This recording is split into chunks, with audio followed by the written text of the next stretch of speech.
Hi there! Well, I am very excited to finally be bringing you a review that's been a very long time in the making. This is going to be a review of the Cle de Peau concealer.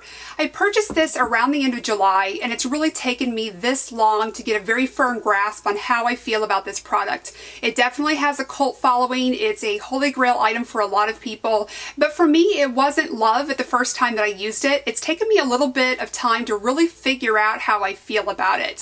So I think that anytime you're purchasing an item, especially one that is expensive as this, you really want to have as much information as possible about it.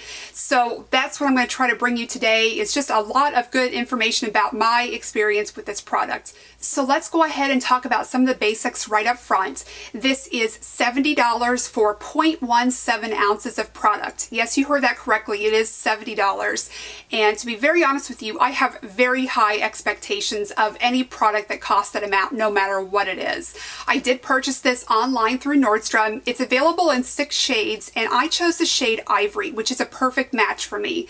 The concealer comes in twist up form. It's a creamy concealer in a stick, so it's very easy to use and to apply. I love that you don't need a brush with this. You can apply it with your fingers. You can use a brush also. I would recommend something synthetic, but it really isn't necessary. I just tap it in with my fingers, and that application method seems to work very well. So I'm going to talk to you about why this product wasn't love at the first time I tried it. This concealer does have a creamy consistency, but it's a little bit more on the dry side, but I don't want to give you an impression that it's drying in any way. It's not drying to the skin. I just mean that it's not goopy and greasy or anything like that. This isn't going to travel. This is really going to stay exactly where you put it. So I'm going to put a little bit of this on the back of my hand just to show you. This is a pretty good shade match for me, so you may not actually be able to see anything, but this applies really easily. So I just tap a little bit underneath my eyes and then pat it in with my ring finger.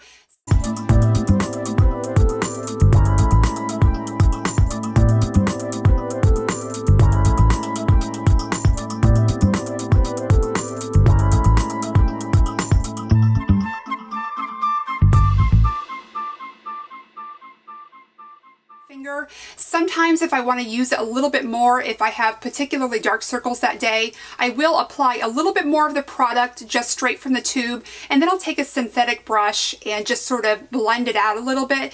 This is very easy to blend. It's not something that you have to work a lot with. I think it really sort of connects with your body heat, and that helps it to just sink into the skin really effortlessly. And so I've had a very good experience with applying it. It's a very quick concealer to use, and I have not had to use a lot of layers of this product. I can just tap in one layer of it and then I'm done. That's it. The pigmentation of this is really excellent. As I mentioned before, I don't have to apply a lot of layers of this. On a typical day when I don't have really pronounced dark circles, one just light layer of this is really enough to cover up all of that. Now, I did notice on the Cle de Peau site that they recommend that if you have very dark circles and you're fair skin like I am, you can actually buy the shade Honey, which will act as a color corrector, and then you can use your exact skin shade match over the top to get a really more enhanced coverage. I haven't found that to be necessary, but that certainly would be an option. Now that I've sort of laid out for you all the reasons why I love this concealer and why it is so fantastic, I kind of want to move into the cons of this product. So sort of first and foremost, something that I really can't get away from is the price. $70 for 0.17 ounces of product is a lot of money by any standards. It is a very convenient product. It works well. I think a little bit goes a long way. This is something that's going to last you a very long time, but it's still really hard to invest $70 in something. Now, I think that the reason why I've had such a difficult time getting a grasp on how I feel about this product is because there's one key concern I have that's made it feel maybe like the price tag wasn't worth it. And that is that my experience has been this product does not play well with other products. So what I mean by that is I'm having a very difficult time finding the right under eye moisturizer that will work well with this concealer. What I would typically use is my Origins Ginseng, and these two are not a good match. Anytime I would use this, no matter how much or how little, when I would put the concealer over the top of that, I'm always getting creasing. I'm getting a little bit of separating of the concealer, and it does not want to set. This product, I think, has a little bit too much moisture in it to work well with this concealer. As I mentioned to you before, this concealer is creamy, but on the drier side of creamy things. Again, not drying on its own, but you do need something as a foundation for this. You do need a way to prep your eye area before putting this on, in my experience. Now, I have been able to use it without using a moisturizer, but I had to have moisturized my under eye area really well the night before. So if I wake up and my skin feels very hydrated and there's no dryness or flakiness around my eyes, I can apply this product without any creasing or any problems on its own.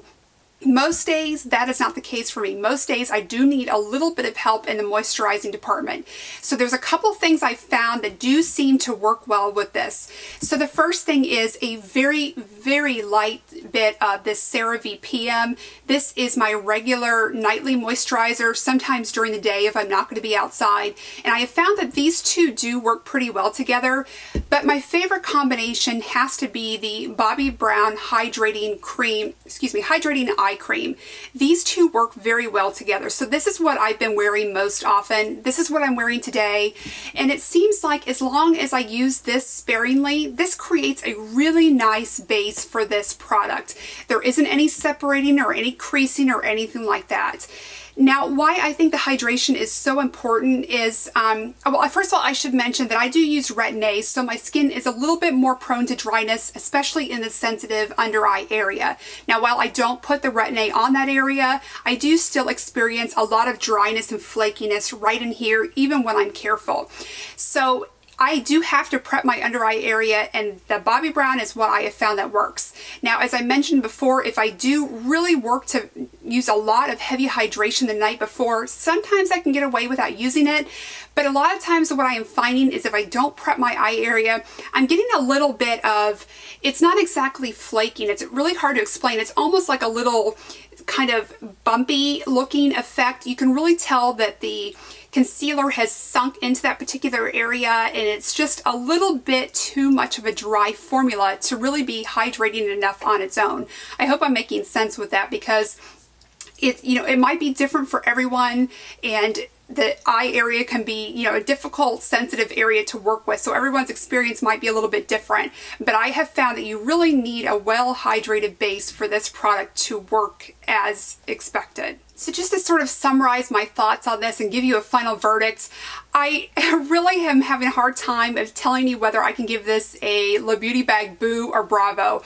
I'm somewhere in the middle on this. For me, it's a Bravo. I enjoy it. I do think it's a splurge. It's something that I certainly hope I don't have to replace very soon. I like the convenience of it. I do like the pigmentation. I do think it works very well, and I'm very happy with how it covers my dark circles. But I'm very reluctant to recommend it to anyone, because I do think you have to be willing to do a certain amount of testing and trial and error with this to find out what is going to be the right combination for you. I did eventually, over time, figure out that the Bobbi Brown Hydrating Eye Cream was a really good match for me.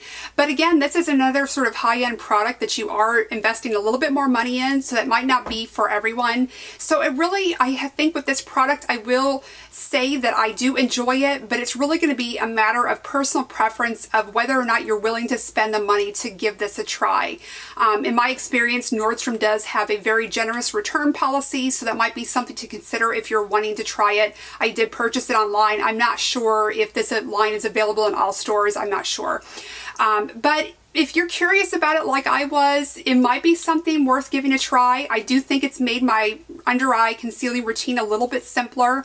I do think it works very well, and I love that it's in stick form. This makes applying it such a breeze, and I'll even pop it on different other areas of my face for a really quick concealer. This isn't one of those that you have to worry about when you apply it, and then you're trying to smooth it out. It's not going to rub off and you have to keep applying more. This is going to stay exactly where you put it and blend in effortlessly.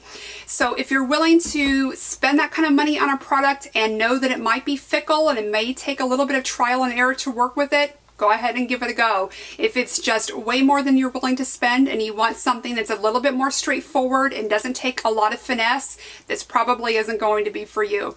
So I hope that this was helpful to you. I thank you so much for watching, and I hope to see you very soon. Bye-bye.